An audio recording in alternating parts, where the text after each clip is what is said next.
Assalamualaikum warahmatullahi wabarakatuh. Pada kesempatan ini kita sudah berada di pertemuan kedua mata kuliah penilaian status gizi. Di pertemuan kedua ini kita akan membahas mengenai metode penilaian status gizi. Sebelumnya mari kita mulai pelajaran dengan bacaan basmalah supaya apa yang kita pelajari bermanfaat dan diberkahi. Bismillahirrahmanirrahim. Untuk metode penilaian status gizi ini sebelumnya juga sudah kalian baca bukunya ya, di buku ajar penilaian status gizi yang sudah saya sediakan kemarin.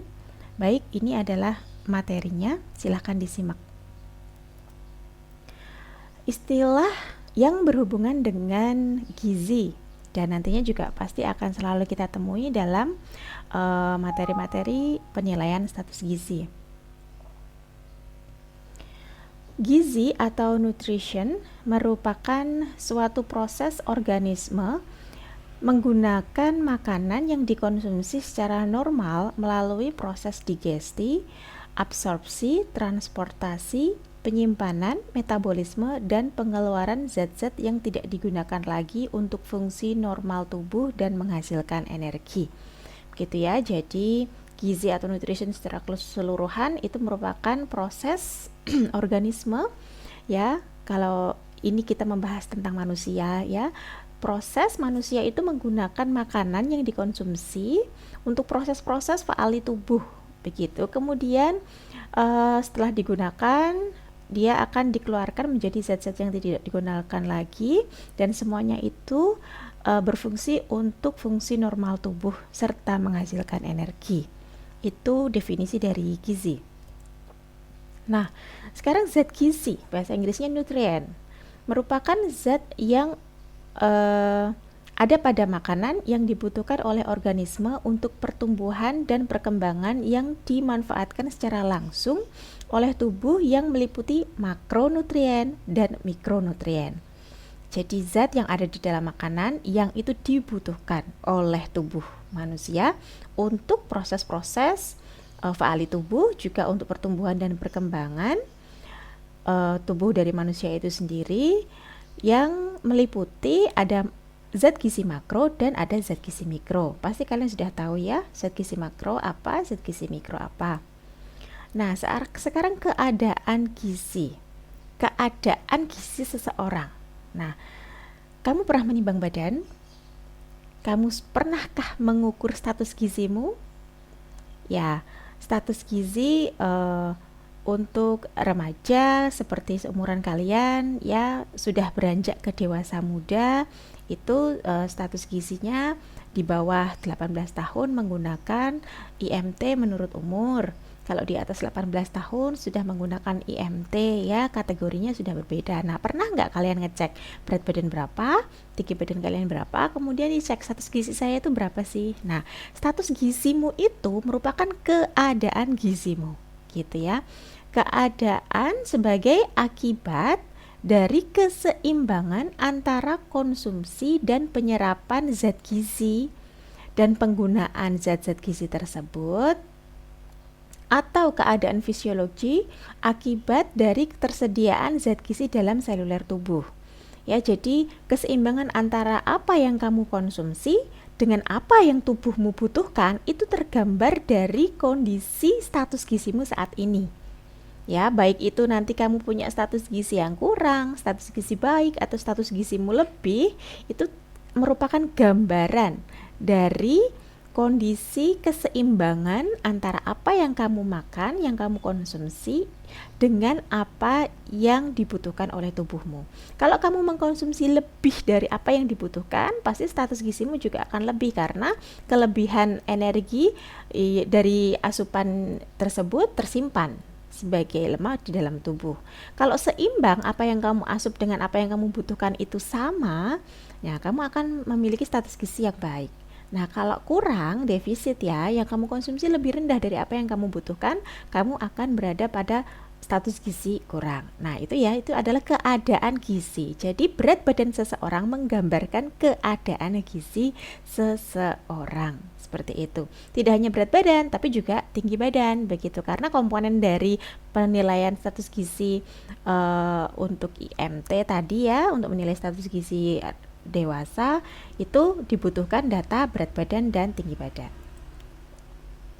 Nah, untuk status gizi ini saya cuplik beberapa pengertian dari beberapa sumber pengertian dari status gizi, yaitu yang pertama, status gizi adalah ekspresi dari keadaan keseimbangan dalam bentuk variabel tertentu atau perwujudan dari nutritur dalam bentuk variabel tertentu. Nah, itu menurut Suparyasa.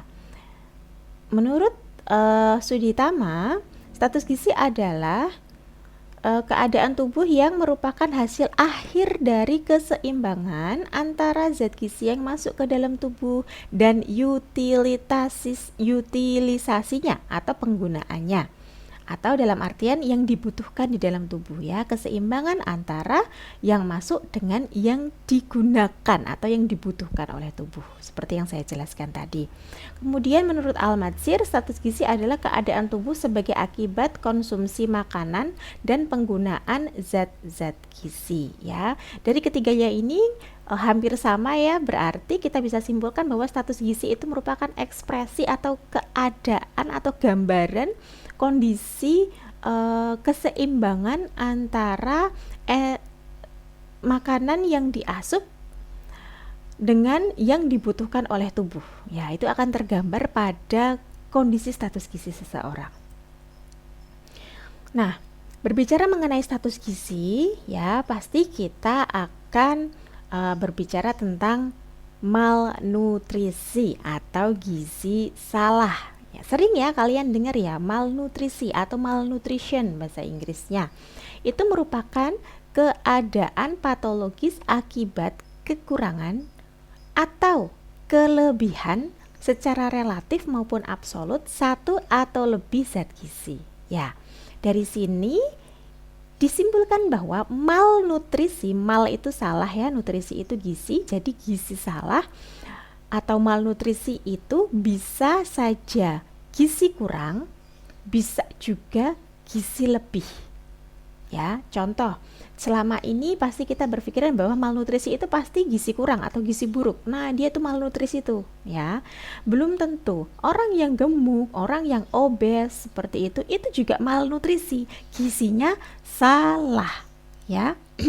Kemudian terkait dengan ini, orang yang memiliki profil lipid darah tinggi, yaitu hiperkolesterol ya, hiperkolesterolemia. Orang yang hiperkolesterolemia, apakah dia malnutrisi? Iya, dia malnutrisi. Gizi yang ada di dalam tubuhnya salah, sehingga menyebabkan salah satu profil lipid yaitu kolesterol di dalam tubuhnya tinggi. Seperti itu, harusnya kan normal. Nah, berarti mungkin dia mengasup makanan tinggi kolesterol, tinggi lemak, kurang olahraga, gaya hidup kurang sehat. Nah, itu menyebabkan kolesterolnya tinggi. Nah, itu kan juga salah satu malnutrisi ya. Jadi sekarang tahu ya, malnutrisi tidak hanya gizi kurang saja, tapi juga bisa ke gizi lebih.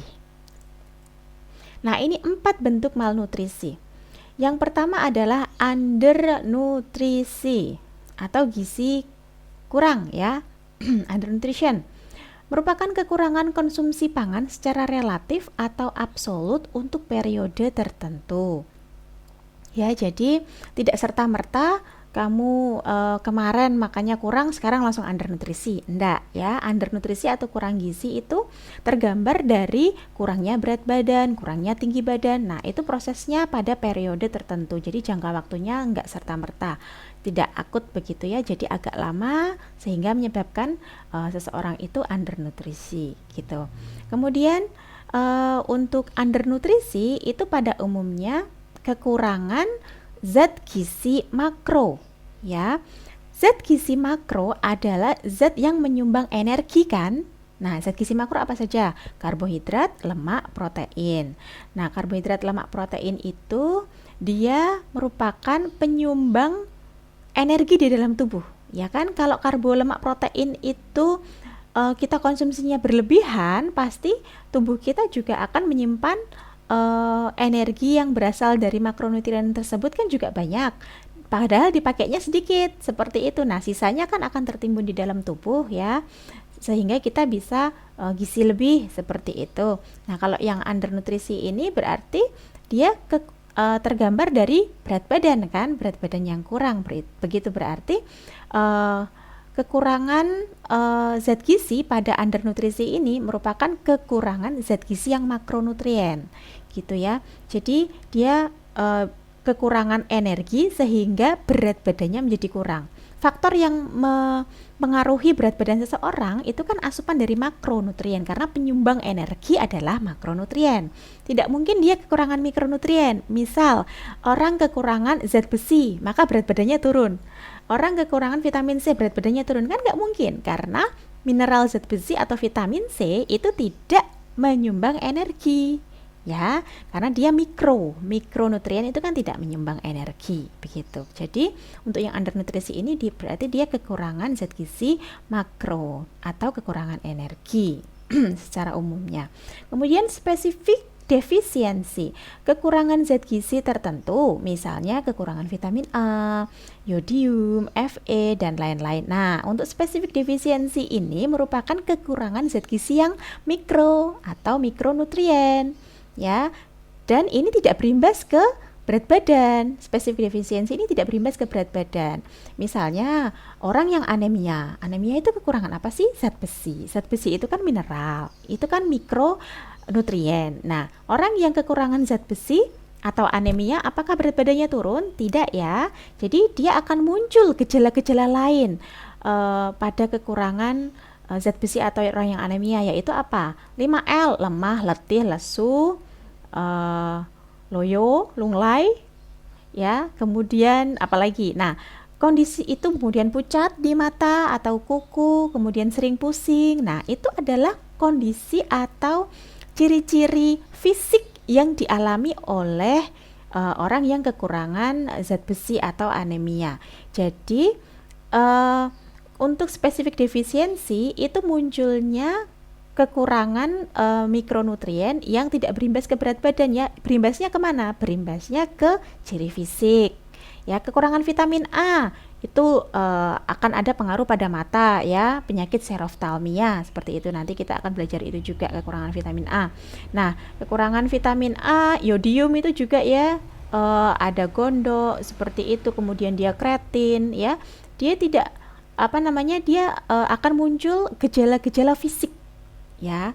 Pucat untuk kekurangan zat besi begitu ya. Kekurangan vitamin C mungkin bisa skorbut ya, sariawan ya, itu kan fisik, ada ciri fisik yang nampak seperti itu.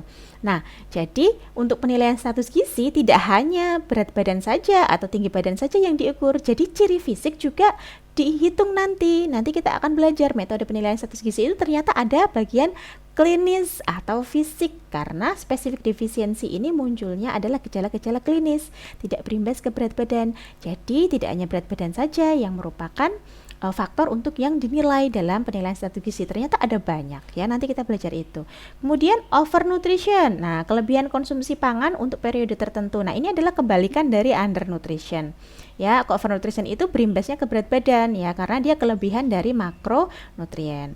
Kemudian yang keempat adalah imbalance. Imbalance itu merupakan karena disproporsi zat gizi ya, misalnya kolesterol yang tinggi, gula darah yang tinggi, LDL tinggi, HDL yang rendah, kemudian trigliserid yang tinggi. Nah, itu merupakan imbalance atau disproporsi.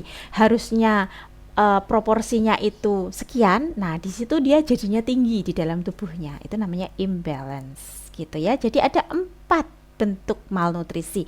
Jadi malnutrisi tidak hanya gizi kurang saja, tapi juga ada gizi lebihnya. Ini ya, gitu. Nah, sekarang adalah faktor yang mempengaruhi masalah gizi. Nah, apa saja sih faktor-faktor yang mempengaruhi masalah gizi? Di situ adalah ada penyebab langsung dan ada penyebab tidak langsung. Penyebab langsung dari masalah gizi adalah konsumsi atau asupan zat gizi, penyebab langsung yang kedua adalah infeksi penyakit, ya. Dan ini saling berhubungan, begitu. Nah, penjelasannya adalah orang yang asupannya itu kurang atau asupannya lebih langsung berpengaruh ke masalah gizi nggak? Dia jadi gizi kurang, ya berat badannya turun, atau dia jadi gizi lebih, berat badannya naik jadi obes.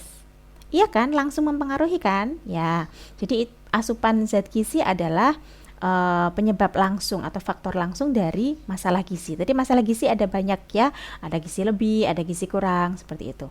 Nah, kemudian infeksi penyakit. Nah, orang yang sakit itu kebutuhan tubuhnya pasti meningkat. Kebutuhan akan zat gizinya pasti akan meningkat. Kemudian orang yang sakit itu juga metabolismenya juga akan mengalami perubahan. Kemudian penyakit itu bisa langsung mempengaruhi ke status gizi seseorang, ya, karena kondisi penyakit yang ada di dalam tubuh manusia itu akan mempengaruhi metabolisme dan dia juga akan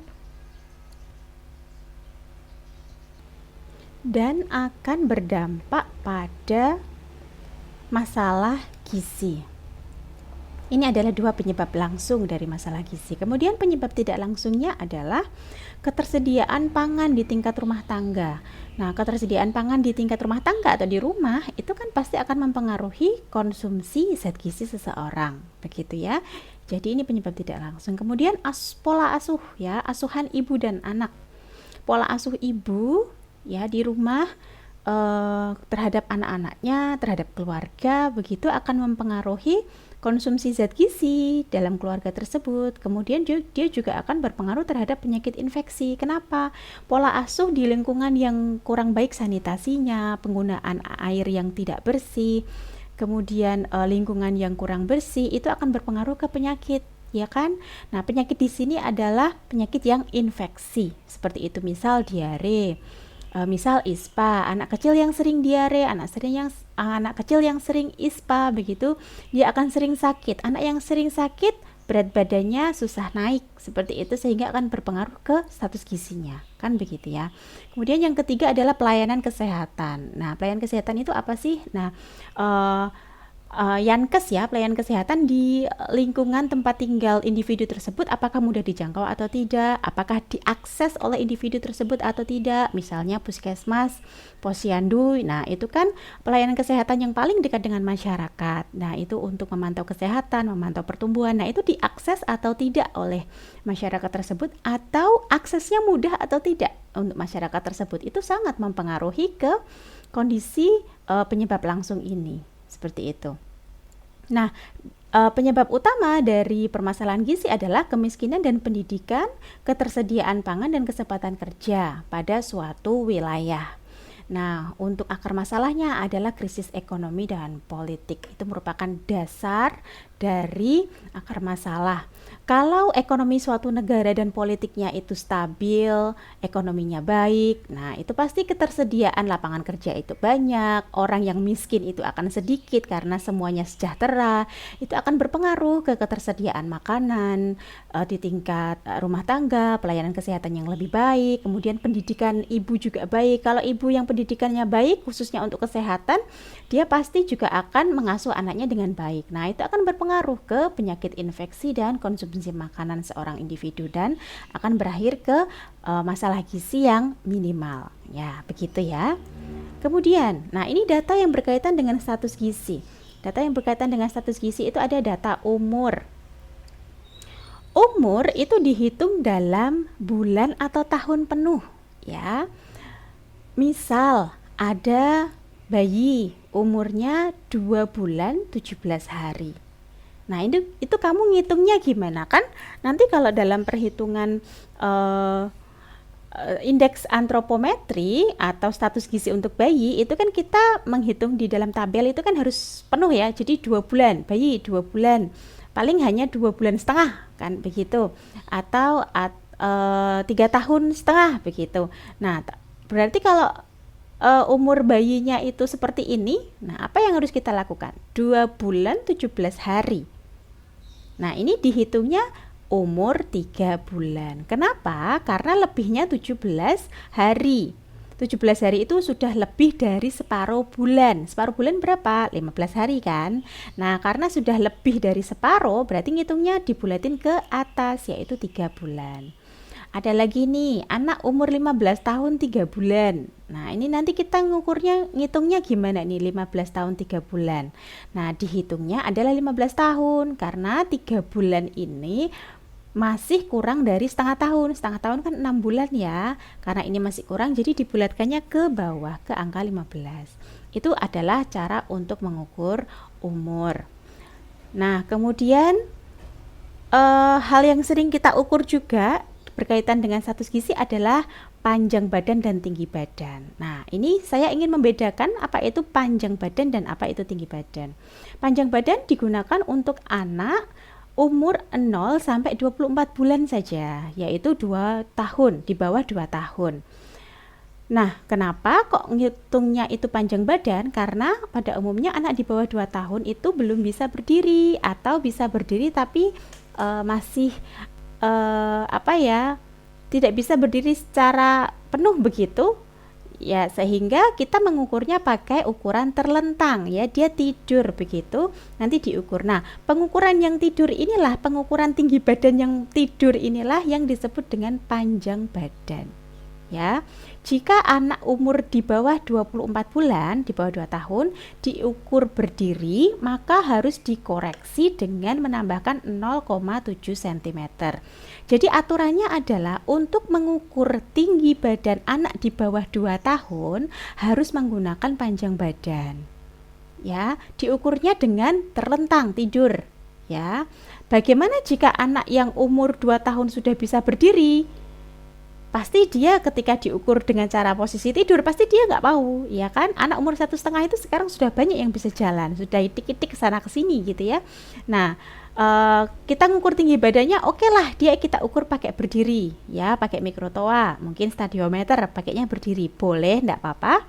Tapi nanti kita harus mengkoreksinya dengan menambahkan hasil ukur berdirinya dengan 0,7 cm. Kenapa? Karena anak yang umurnya di bawah 2 tahun harusnya masih pakai PB, harusnya masih pakai panjang badan. Nah, ini karena si anak maunya diukur berdiri, maka kita koreksi supaya pengukuran berdiri itu kan TB ya, tinggi badan ya, supaya TB bisa menjadi PB, kita ada koreksi yaitu menambahkan 0,7 cm di dalam pengukuran tinggi badannya, sehingga nanti itu sama dengan pengukuran terlentang atau pengukuran panjang badan gitu. Nah, ini khusus untuk di bawah 2 tahun aja.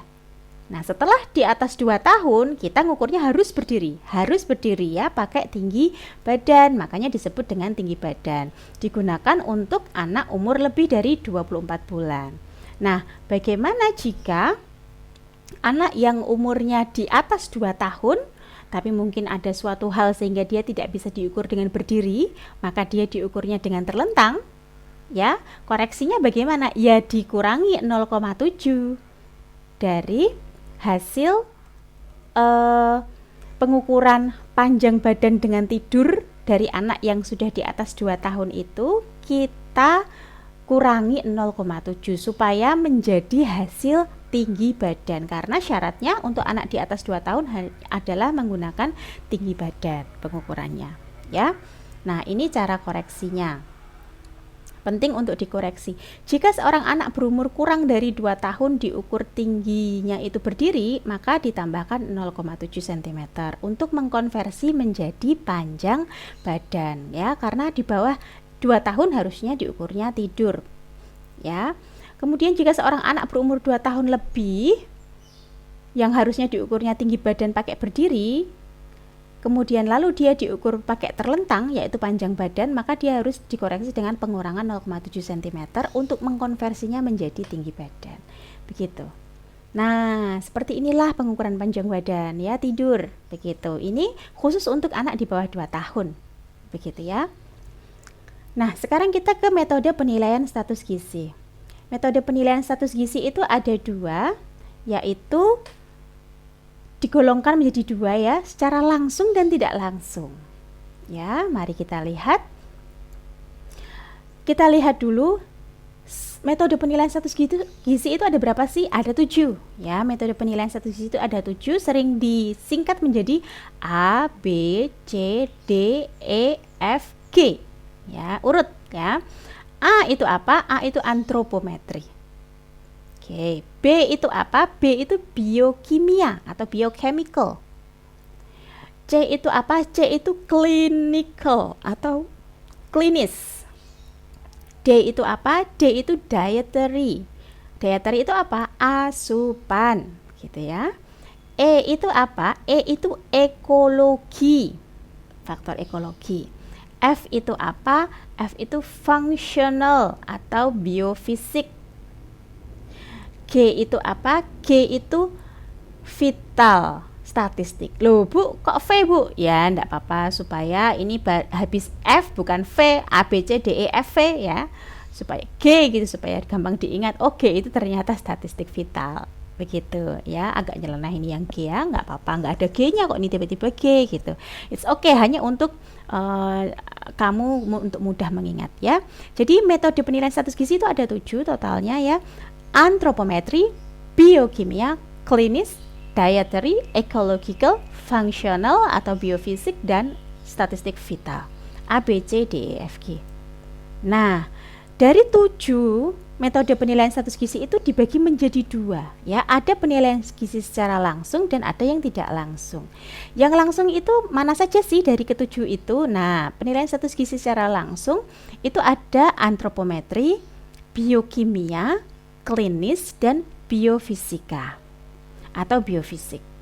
Nah, penilaian status gizi secara tidak langsung itu adalah survei konsumsi makanan atau dietary, tadi ya yang D ya, dietary itu konsumsi makanan, kemudian vital statistik atau statistik vital, dan ekologi atau faktor ekologi. Nah, jadi yang tidak langsung ada 3 ini. Baik, apa sih bedanya langsung dan tidak langsung? Maksudnya adalah secara langsung itu yang langsung mempengaruhi ke kondisi keadaan gizi dari individu ya, yang mempengaruhi secara langsung begitu. Nah, yang tidak langsung itu berarti kondisi-kondisi yang tidak langsung mempengaruhi ke keadaan tubuh seseorang. Seperti itu ya. Nah, ini antropometri artinya adalah ukuran tubuh manusia. Ini sudah ke definisi-definisinya ya. Antropometri itu nanti kita mengukur ukuran tubuh manusia. Ya, kemudian untuk biokimia itu kita mengukur spesimen darah, kemudian ada urin, ada tinja, pengukuran untuk spesimen hati, otot, dan lain sebagainya. Kemudian klinis itu metode yang menilai fisik dan klinis yang tampak pada tubuh manusia. Kemudian biofisik merupakan metode penentuan status gizi dengan melihat kemampuan fungsi dari jaringan dan organ pada tubuh manusia. Kemudian survei konsumsi makanan adalah melihat jumlah asupan dan jenis yang dikonsumsi oleh individu. Kemudian statistik vital adalah menganalisis beberapa statistik kesehatan yang dihubungkan dengan gizi dalam suatu kumpulan individu. Kemudian faktor ekologi ini adalah faktor-faktor yang berpengaruh pada kondisi malnutrisi di suatu wilayah. Seperti itu ya. Itu adalah beberapa metode penilaian status gizi. Nah, nanti masing-masing dari metode status gizi yang ada 7 itu tadi akan kita pelajari setelah ini. Jadi ini kalian kenalan dulu apa sih metode status gizi, bahwa ada 7 ya, dan dari 7 itu dibagi menjadi 2, penilaian status gizi langsung dan tidak langsung. Begitu untuk materi hari ini. Terima kasih. Jangan lupa like, comment, and subscribe serta di-share ke teman yang membutuhkan materi ini.